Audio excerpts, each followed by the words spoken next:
Allah SWT ingin dimurnikan ibadah untuknya. Kalau ada orang yang menyekutukan Allah misalnya, dia mau berdoa tapi dia melalui benda-benda mati. Seperti orang Quraisy itu yakin ada Allah. Orang Quraisy itu tahu nama Allah. Mereka juga mengatakan Allahumma. Tapi mereka menyembah berhala patung, dijadikan perantara dengan Allah. Seperti banyak orang kita tidak sadar. Dia dalam sholatnya bilang, Iyyaka na'budu wa iyyaka nasta'in.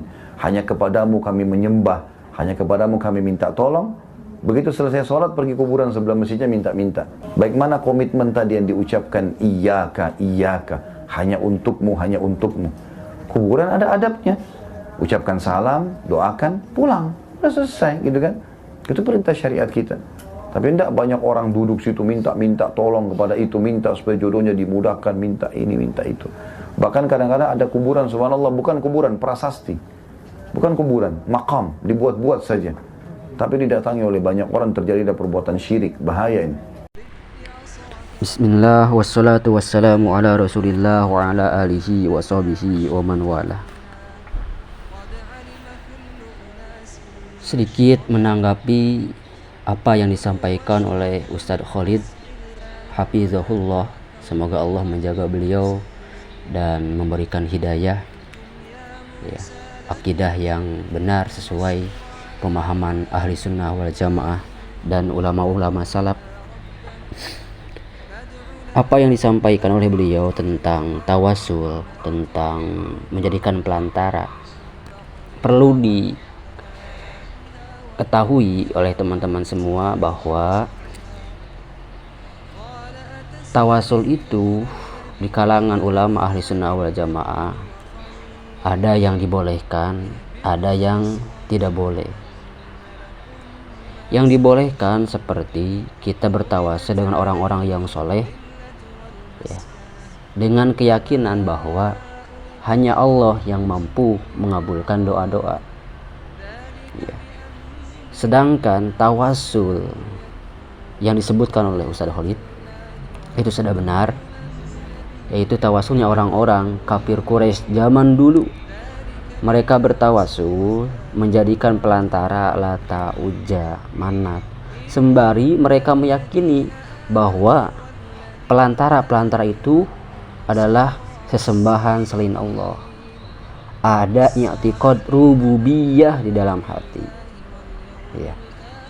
Jadi seseorang bisa dikatakan syirik akbar, keluar dari Islam, ketika dia menjadikan pelantara dengan meyakini bahwa yang dijadikan pelantara itu memiliki sifat rububiyah, merupakan Tuhan-Tuhan selain Allah, Tuhan-Tuhan kecil atau dewa-dewa kecil kalau di zaman Yunani. Sehingga beda antara tawasul yang dilakukan oleh umat Islam, oleh para ulama, oleh para sahabat, dengan apa yang dilakukan oleh kafir Quraisy. Itu poin yang pertama. Yang kedua, dari masalah tawasul ini kemudian Muhammad bin Abdul Wahhab, ya, mengglobalkan, ya, bahkan dicatat dalam kitab Nawaqidul Islam. Poin yang kedua, barang siapa yang jadikan pelantara maka dia kafir dengan ijma.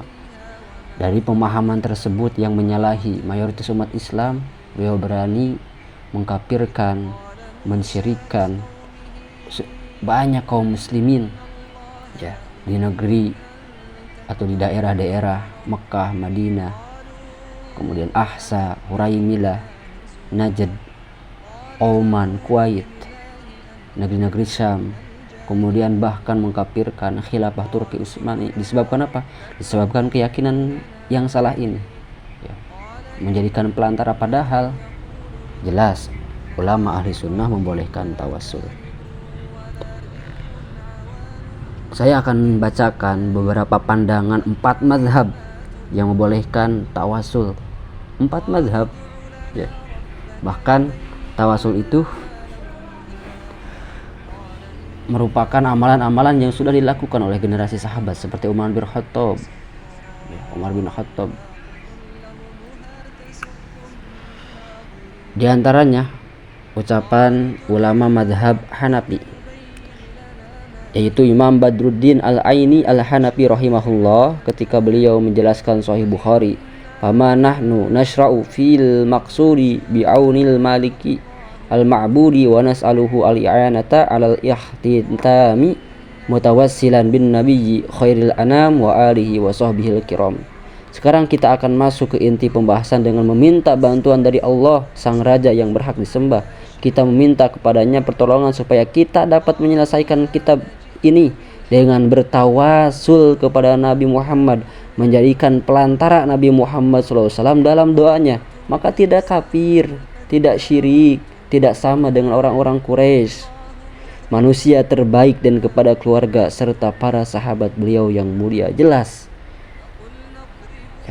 Imam Badrul Al-Aini Al-Hanafi membolehkan tawasul. Yang kedua, Imam Kamaluddin bin Hammam Al-Hanafi, wa yas'alullahu hajatahu mutawassilan ilallahi bihadratin nabiyyi, dan hendaknya ia meminta hajatnya kepada Allah dengan bertawasul, dengan menjadikan Nabi Muhammad orang yang terbaik sebagai wasilah kepada kehadiran dalam doanya kepada Allah Subhanahu wa taala. Dan masih ada lagi. Kemudian ucapan ulama madhab Maliki, sekarang madhab Maliki. Di antaranya Imam Az-Zarqani Al-Maliki rahimahullah berkata, wal yatawassal bihi sallallahu alaihi wasallam wa yas'alillah ta'ala bijahihi fi tawassuli bihi. Hendaknya dia bertawasul dengan Rasulullah, dan hendaklah dia meminta kepada Allah Ta'ala dengan kemuliaan beliau dan dalam bertawasul kepada beliau. Kemudian Imam Muhammad bin Ahmad Al-Maliki berkata ketika menjelaskan matan Ibnu Ashir dalam bab azab ziarah kubur Rasulullah sallallahu alaihi wasallam, Allahumma inna natawassalu, bertawasul, ilaika biqadrihi indaka wa jahihi ladaika, ighfir lana ma qaddamna wa ma akharna wa ma asrarna wa ma a'lanna wa ma anta a'lamu bihi minna. Ada diperbolehkannya tawasul, bahkan menjadikan doa.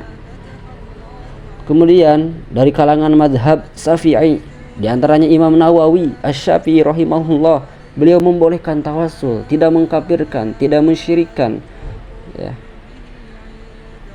Ketika beliau berkata menjelaskan ziarah kubur Rasulullah, summa yarji'u ila mawqifihi al-awwal kubalata wajhi Rasulullah sallallahu alaihi wasallam wa yatawassalu bihi fi haqqi nafsihi wa yastashfa'u bihi ila rabbih. Kemudian ia kembali ke tempat pertama menghadap depan pintu kubur Rasulullah sallallahu alaihi wasallam dan bertawasul dengan beliau di dalam hak beliau dan meminta syafaat kepada Allah dengan beliau. Datang ke kuburan Nabi, ya, kemudian bertawasul, berdoa, bertawasul kepada Rasulullah SAW dan meminta syafaat kepada Nabi. Tidak kafir sama sekali, tidak syirik sama sekali apa yang dilakukan oleh para kaum muslimin, ya, di zaman Nabi, di zaman Muhammad bin Abdul Wahhab. Karena apa? Karena itu sesuai dengan amalan ulama salaf, ya, sesuai dengan amalan para ulama ahli sunnah wal jamaah.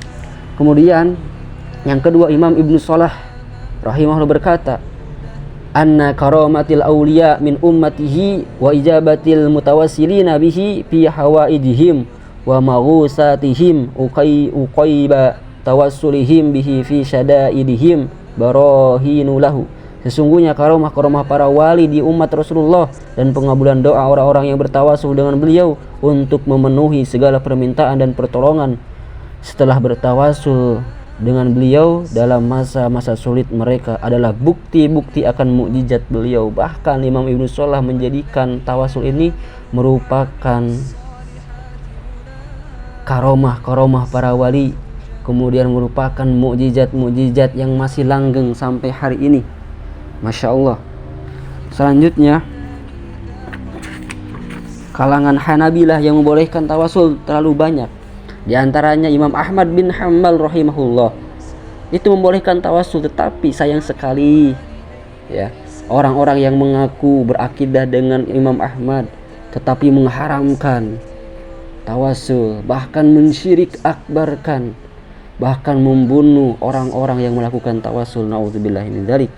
Wasalillah hajataka mutawassilan ilaihi bin nabiyyi sallallahu alaihi wasallam, tuqda minallahi azza wa jal, mintalah kepada Allah tentang hajat kalian. Ketika kita meminta berdoa kepada Allah, maka dengan bertawasul dengan Nabi Muhammad sallallahu alaihi wasallam, niscaya permintaanmu akan dikabulkan oleh Allah taala.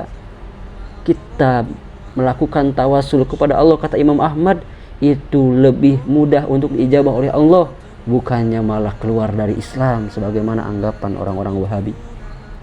Imam Al-Mardawi rahimahullah berkata, yajuju tawassulu birrajulis salih ala sahihi minal madhab. Tegas beliau menyebutkan bahwa boleh bertawasul dengan orang-orang solih berdasarkan pendapat sahih dalam mazhab Hambali. Ya. Jadi jelas ya, pandangan orang-orang Salafi Wahabi yang mengklaim bahwa menjadikan pelantara antara orang yang berdoa dengan Allah Subhanahu wa taala adalah syirik akbar, ini menyalahi apa yang diyakini oleh ulama salaf, oleh ulama ahli sunnah wal jamaah. Kemudian soal tabarruk, mengalap berkah ya. Beliau menjelaskan bahwa ngalap berkah itu perbuatan syirik, padahal terlalu banyak para ulama bahkan di era sahabat itu membolehkan bertabaruk ya.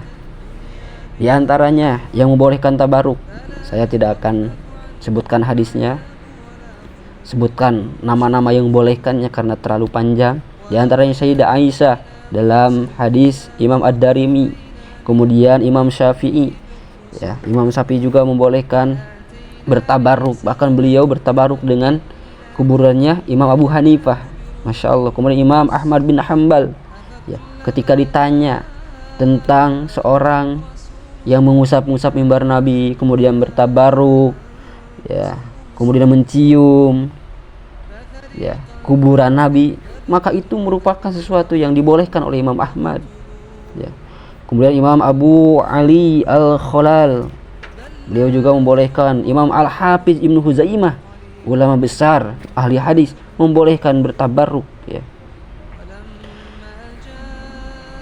3 orang hafiz At-Tabari, Abu Asy-Syaikh dan Abu Bakar Ibnul Mukri, 3 orang hafiz dan muhaddis terkemuka pada masanya, yaitu Al-Hafiz Abu Al-Qasim At-Tabari At-Tabrani, pengarang Al-Mu'jam Al-Kabir, Al-Mujmal Al-Awsat, Al-Mu'jam As-Shaghir dan lain-lain. Al-Hafiz Abu Asy-Syaikh Al-Asbihani, pengarang kitab As-Shawab, dan Al-Hafiz Abu Bakar bin Al-Mukri Al-Asbihani melakukan tawasul dan istighosah dengan Rasulullah SAW dalam kisah berikut yang panjang ya.